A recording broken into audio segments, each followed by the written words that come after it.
The forest breathed. It wasn't quiet, never truly quiet, but full of layered, whispering sounds, distant drips, unseen wings, the steady pulse of life in the Congo basin. Sarah adjusted her camera strap and smiled into the morning mist. This is it, she thought. The trip she'd dreamed of since her first wildlife magazine photo as a child, a silverback staring through the lens as if he knew the world was watching. Now, at 28, she was here. Not behind a screen.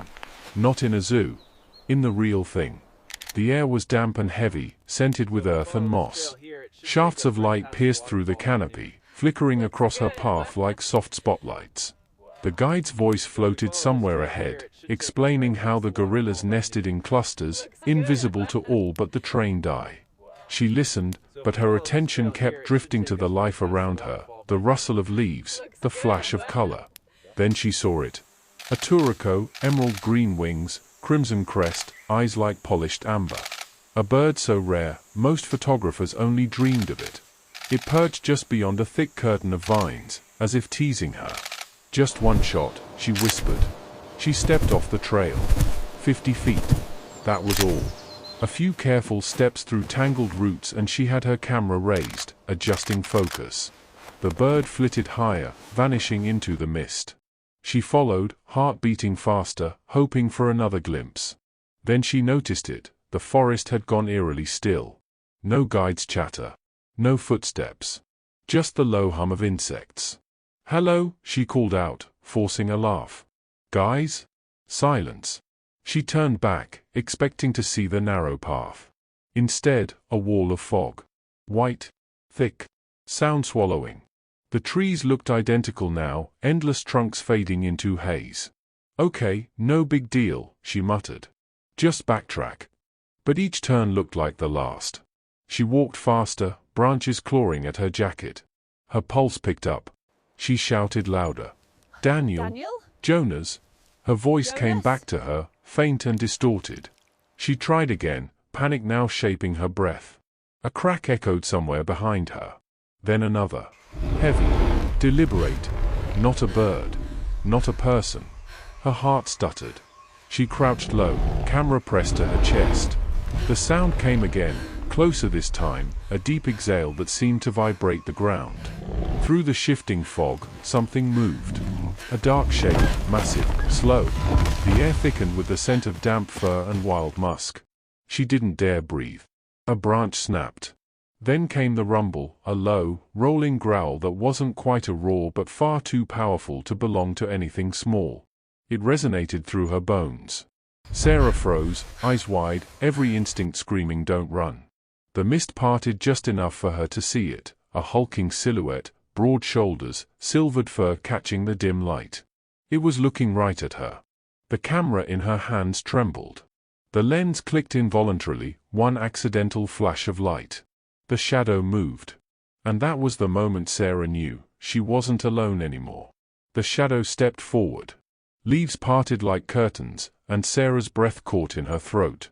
He was enormous, towering, broad-chested, his fur silvered down the back like molten metal in the dim forest light. The silverback.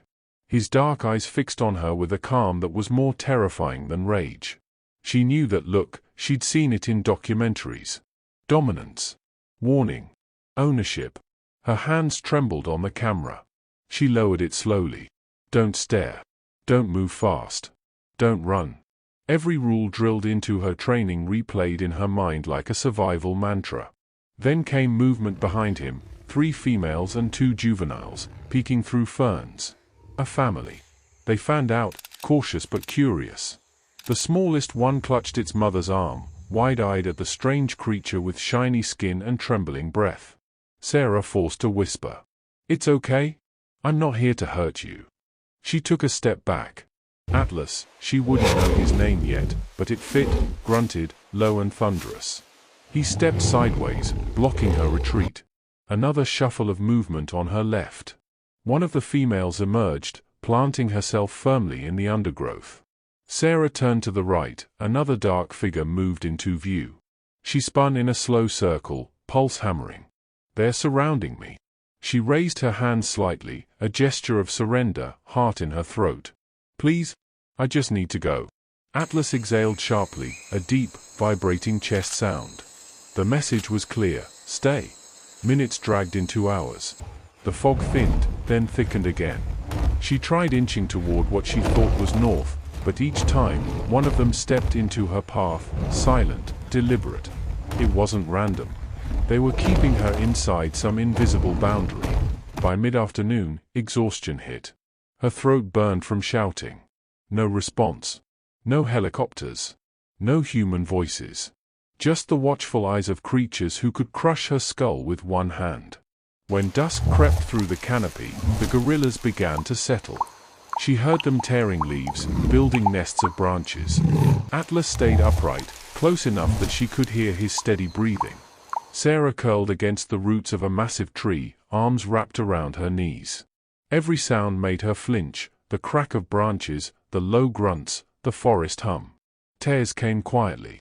For the first time, the thrill of the wild was gone, replaced by a single, suffocating truth. She wasn't lost anymore. She was kept. She woke to the sound of rain. A fine mist dripping through leaves, cool against her face. For a brief moment, Sarah forgot where she was, then she saw the silverback watching from a few yards away, still and regal in the grey dawn. The memories of last night crashed back like a wave. She was still trapped. Still kept. Her throat was raw. She'd shouted until her voice broke. Her water bottle was empty now, and her body trembled with hunger. Her phone had died sometime during the night, its last glow fading like her hope. She pushed herself up, dizzy. Please, she whispered to no one, to everything. Something rustled nearby. A small gorilla, the youngest, was crouched in the ferns, watching her with wide eyes. It made a soft cooing sound, then toddled forward, dropping a cluster of wild figs near her feet. Sarah blinked, too weak to react. The little one grunted once, then scampered back to the females. Was it offering food? Later, when she tried to sip dew from a leaf, one of the adult females approached. Calm, deliberate. She plucked broad leaves from a nearby plant, folded them into a cup, and squeezed them until droplets ran out. Sarah followed the motion, mimicking her. Cool, sweet water slid down her throat. The female huffed softly, approval. Days blurred together. The gorillas never left her side, never let her wander too far. But the aggression was gone. They watched her, studied her. Sometimes they brought fruit. Sometimes roots. She began to study them in return, the way she once did through her lens, but now with nothing but memory to record them. She learned their language. The deep hum of contentment when they chewed. The sharp bark when a snake slithered too close. The rhythmic chest beat that meant stay away. Each sound was a sentence. Each gesture a kind of grace. By the second week, one young female began shadowing her constantly. Curious, gentle. Sarah named her Grace. One afternoon, while Sarah sat picking burrs from her sleeve, Grace approached, reached out, and began carefully combing through her hair. Fingers warm and deliberate. Picking, cleaning, caring. Sarah froze, then laughed, tears spilling down her face. Something inside her shifted. She wasn't prey. She wasn't a prisoner. She was part of them now, somehow, impossibly, yet one question still haunted her. If they trust me, why won't they let me go? The days had melted into one another: morning mist, fruit for breakfast, the hum of the troop moving through the undergrowth. Sarah had stopped counting them until the sky one dawn turned amber instead of gray. Day 16, she guessed. Her body ached. Her clothes hung loose. Even standing made her dizzy. But something inside her, instinct, or maybe faith, told her she needed to move. Grace trailed her, playful as always, plucking leaves and humming softly. Atlas followed at a distance, his dark silhouette cutting through shafts of light. Sarah walked slowly, tracing the edge of their invisible border. She could feel it now, an unspoken perimeter the gorillas never allowed her to cross. She took one more cautious step beyond it. Atlas grunted, sharp and immediate. She froze. But then, something caught her eye, a glint in the undergrowth. She crouched. There, tangled in roots, was a wire loop. Crude. Rusting. Buried under fallen leaves. Her heart lurched. She brushed away the soil, her breath catching in her throat. A snare. She looked up toward Atlas, who was watching her, unmoving, eyes ancient and steady. The truth hit her like a thunderclap. They knew. If she had kept walking that first day, she would have stepped right into it. Her stomach twisted. She scanned the ground again, and that's when she saw them. Faint leopard tracks pressed into the mud near the stream, leading past the trap. A tree nearby bore deep claw marks, fresh and deliberate. A hunting ground. Sarah's legs gave out, and she sank to her knees. "You were protecting me," she whispered, her voice shaking. Atlas gave a low rumble, almost gentle this time. The females hummed softly, echoing him. Grace crept closer and touched Sarah's arm, as if confirming what Sarah already knew. They hadn't been her captors. They were her guardians. Her keepers. The forest around her, once a prison, now felt like a sanctuary built by hands not human but kind. But the realization came with a new terror. She was weaker now, every step burned her lungs. Her muscles trembled from hunger. The figs and shoots, once sustaining, no longer kept her upright. She looked at Atlas, her protector, and whispered through cracked lips, "I can't stay here."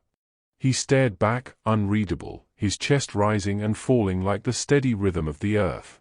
And for the first time, Sarah wondered. Could he understand her? The forest felt strange that morning. The air was charged, uneasy.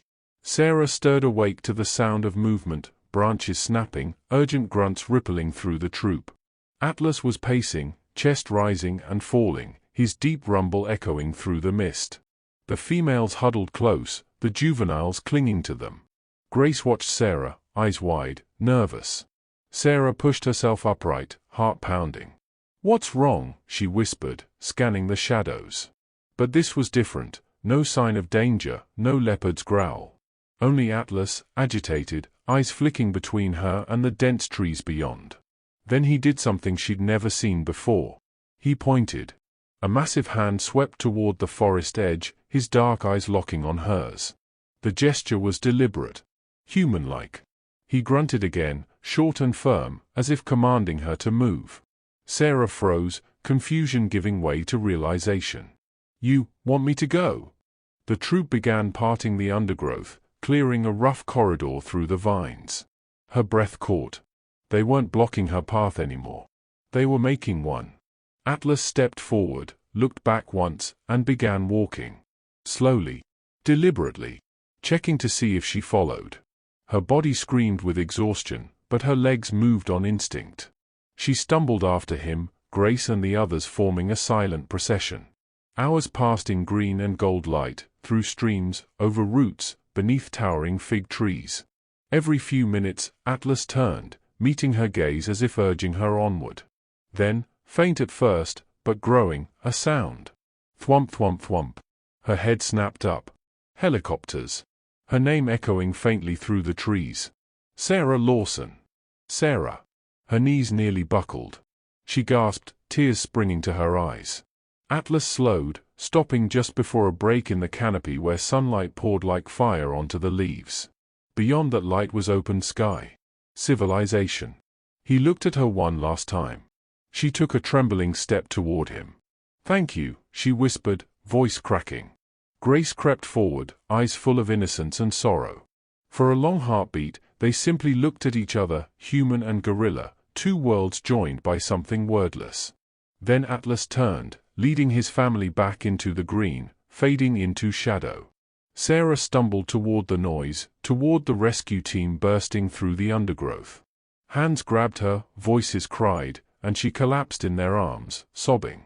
Weeks later, in a hospital bed, she scrolled through her recovered camera, muddy, blurry shots from the day she vanished. And there, captured by accident, was the truth, a wire snare half buried in leaves, waiting to kill. They hadn't just found her. They'd saved her, long before she ever knew she needed saving.